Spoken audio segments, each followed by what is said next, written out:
السلام علیکم ورحمۃ اللہ وبرکاتہ۔ بسم اللہ الرحمن الرحیم۔ اسلامیات کلاس دہم باب ہفتم آئلی زندگی کی اہمیت، بیوی کے حقوق یعنی شوہر کے فرائض، صفحہ 127 تا 129۔ پیارے بچوں، آج کا پیغام جیسے کہ آپ وائٹ بورڈ پر دیکھ رہے ہیں بڑا ہی امپورٹنٹ، بہت اہم پیغام ہے۔ ایک دوسرے کی شکایت نہیں لگانی، اس سے انسان کی شخصیت پر بڑا اثر پڑتا ہے، اور بعض دفعہ شکایت لگانے سے بڑے بڑے جھگڑے جو ہیں وہ پیدا ہو جاتے ہیں۔ انسان کی اپنی شخصیت بھی داغدار ہوتی ہے، اور انسان کو پھر چغلی کرنے کی عادت بہت زیادہ پڑ جاتی ہے۔ اس لیے یہ بڑی ایک قبیح بات ہے، بہت ہی بری بات ہے۔ لہذا ایک دوسرے کی شکایت لگانا نہیں لگانی، کیونکہ ایک دوسرے کی شکایت لگانا بہت بری عادت ہے۔ تو اس لیے ہمیں اس سے انشاءاللہ پرہیز کرنا ہے۔ اللہ ہم سب کو توفیق دے۔ تو آئیے ہم اپنے سبق کی طرف آتے ہیں۔ عائلی زندگی کی اہمیت کے اندر یعنی خاندانی زندگی، اور چونکہ خاندان جو ہے معاشرے کی اکائی ہے، اور اس خاندان کے اندر پھر دو چیزیں ہیں، مرد اور عورت۔ جب خاندان سکون اور اطمینان کی زندگی بسر کر رہا ہوگا، یہ معاشرے کی اکائی ہے، تو انشاءاللہ معاشرہ ٹھیک ہوگا، معاشرے میں امن ہوگا، معاشرے میں سکون ہوگا، معاشرے کے اندر اطمینان ہوگا۔ لیکن کب ہوگا؟ جب میاں بیوی ایک دوسرے کے حقوق ادا کریں گے۔ اگر بیوی کے حقوق ہیں تو اس کا مطلب یہ شوہر کے فرائض ہیں۔ تو اگر شوہر کے حقوق بھی آ رہے ہیں، وہ بیوی کے فرائض ہوں گے، لیکن آج ہم نے یہاں پر اسی کو ڈسکس کرنا ہے۔ تو بات کو لمبا نہیں کرتے، تو دیکھتے ہیں سب سے پہلا حق بیوی کا کیا ہے اپنے خامند پر، کہ خامند اس کے ساتھ حسن سلوک کرے۔ قرآن مجید کہتا ہے وعاشروہن بالمعروف، کہ عورتوں کے ساتھ اچھے انداز میں زندگی بسر کرو۔ اور نبی پاک نے خود اپنے بارے میں فرمایا خیرکم خیرکم لأہلی وانا خیر لأہلی، لوگوں تم میں سے سب سے بہترین انسان وہ ہے جو اپنے گھر والوں کے لیے بہتر ہو، اور میں سب سے بہتر ہوں اپنے گھر والوں کے لیے۔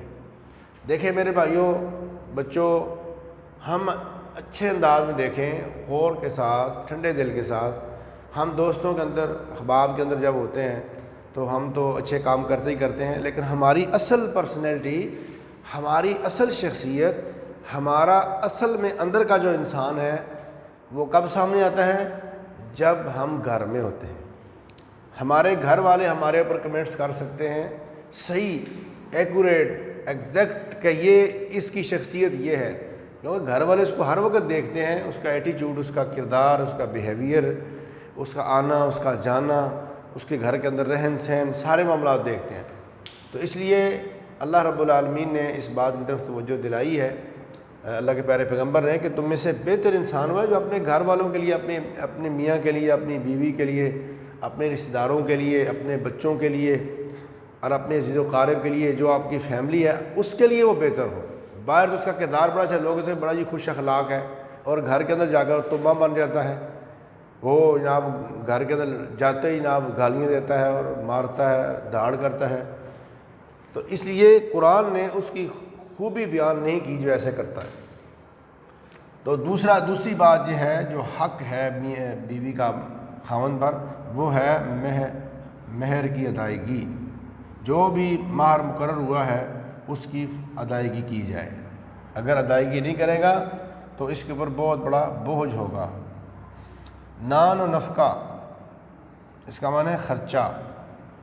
بیوی کا جو خرچہ ہے وہ مرد کے ذمہ ہے، وہ باہر سے کما کے لائے۔ بیوی کا یہ کام نہیں ہے کہ وہ کما کے مرد کو کھلائے۔ آج ہمارے معاشرے کا ٹرینڈ کچھ عجیب سا چینج ہوتا جا رہا ہے۔ خواتین جاب کر کے اپنے گھر کا خرچہ چلاتی ہیں، اور مرد جو ہے وہ، بہت سارے مرد یہ کام بیوی پر چھوڑ دیتے ہیں، چلو جی پڑھی لکھی ہے وہ نوکریاں کرے گی اور ہمیں کھلائے گی۔ یہ بالکل غلط ہے۔ لہذا اسلام نے ذمہ داری مرد پر ڈالی ہے، یہ مرد کا فرض قرار دیا گیا۔ اگر خاوند نے 2 سے زیادہ بیویاں کی ہوئی ہیں تو اسلام کہتا ہے وہ عدل و انصاف کرے دونوں کے درمیان۔ اگر کہیں کوئی زندگی میں کوئی مسئلہ، کوئی تلخ کلامی، کوئی اس طرح کی بات ہو جائے تو پھر صبر و تحمل کے ساتھ بیوی کے ساتھ پیش آئے، یہ نہ ہو کہ گالیاں دینے شروع کر دے، مارنا شروع کر دے اور ظلم کرنا شروع کر دے۔ اور یہ بھی اللہ تعالیٰ نے خصوصیت کے ساتھ فرما دیا ہوا ہے کہ اپنی بیوی پر ظلم نہیں کرنا، اس کو تانا نہیں دینا، اس کو مارنا نہیں ہے۔ تو یہ 6 چیزیں ذکر کی۔ فرمایا 7ویں چیز کیا ہے کہ انسان ہے، بیوی کے اندر بھی کمی ہو سکتی ہے، تربیت کے اندر کمی ہو سکتی ہے، اس کو ایسا ماحول نہیں ملا، اس کا جس سوسائٹی میں رہ رہی تھی وہاں پر اس کی تربیت نہیں ہو پائی۔ تو خاوند پڑھا لکھا ہے اور تربیت یافتہ ہے تو اس کا فرض بنتا ہے کہ وہ اپنی زندگی کے ساتھی کو بھی اس کی آہستہ آہستہ تربیت کرے، جس طرح انسان پودے کی تربیت کرتا ہے، اس کو پانی دیتا ہے، اس کو گوڈی کرتا ہے، کھاد دیتا ہے۔ اگر سخت سردی یا سخت گرمی ہوتی ہے تو اس کو اوپر سے ڈھانپ کر چھاؤں میں رکھتا ہے تاکہ یہ سردی یا گرمی اس کو جھلسا نہ دے۔ تو اس تربیت کے پروسیس سے اس کو گزارا، یہ بھی خاوند کا فرض ہے۔ اگر خاوند اس کی زندگی میں فوت ہو جاتا ہے تو اس خاوند کی میراث سے اس کو باقاعدہ حق ملے گا، یہ بھی اس کا حق ہے۔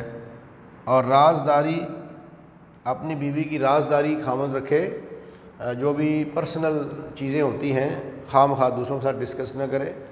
اور 10ویں بات یہ ہے کہ اگر کسی خدا نخواستہ کسی وجہ سے دونوں زندگی کا پہیہ نہیں چلا سکتے اور اپنی زندگی کو صحیح معنوں میں سکون کے ساتھ اطمینان کے ساتھ گزار نہیں سکتے، اور اس کے لیے بڑی کوششیں بھی کی گئی ہیں اور بڑا سمجھایا بھی گیا ہے، لیکن آئے روز کوئی نہ کوئی معاملہ کھڑا ہوا ہو جاتا ہے، تو اس صورت میں اللہ رب العالمین نے جیسے مرد کو طلاق کا رائٹ دیا ہے، اس طرح اللہ نے عورت کو بھی خلا کا حکم دیا ہے، خلا کا حق دیا ہے کہ وہ کہہ سکتی ہے عدالت میں کہ میں اس بندے کے ساتھ نہیں رہنا چاہتی۔ تو شریعت اسلام عدالت اس کو یہ حق دیتی ہے۔ تو لہذا پیارے بچوں، یہ تھا آج مختصر خلاصہ بیوی کے حقوق کے حوالے سے اور شوہر کے فرائض کے حوالے سے۔ تو اللہ سے دعا ہے اللہ تعالی ہم جتنے بھی مسلمان ہیں، جب ہم ایک دوسرے کا حق ادا کرتے ہیں پھر مسائل کھڑے نہیں ہوتے۔ مسائل تب کھڑے ہوتے ہیں، پرابلم تب پیدا ہوتی ہیں، ٹینشنیں تب آتی ہیں، پریشانیاں گھر کے اندر مصیبتیں تب امڑ آتی ہیں جب ہم ایک دوسرے کو اگنور کرتے ہیں، ان کے فرائض کو ادا نہیں کرتے۔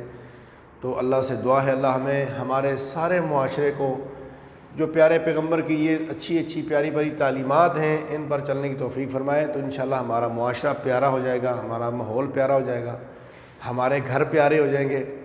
ظاہر ہے جب ہم نے اللہ کے پیارے پیغمبر کی تعلیمات کو اپنے گھر سے نکال دیا تو ہماری یہ پریشانی، دکھ، تکلیف، آلام وہ تو آئیں گی۔ اللہ سے دعا ہے اللہ ہمیں عمل کی توفیق فرمائے۔ تو پیارے بچوں، یہ آج کا خلاصہ ہے، آپ نے یہ 10 پوائنٹ لکھنے ہیں اور آگے ان کا مواد لکھ کر ان کو یاد کرنا ہے۔ السلام علیکم ورحمۃ اللہ وبرکاتہ۔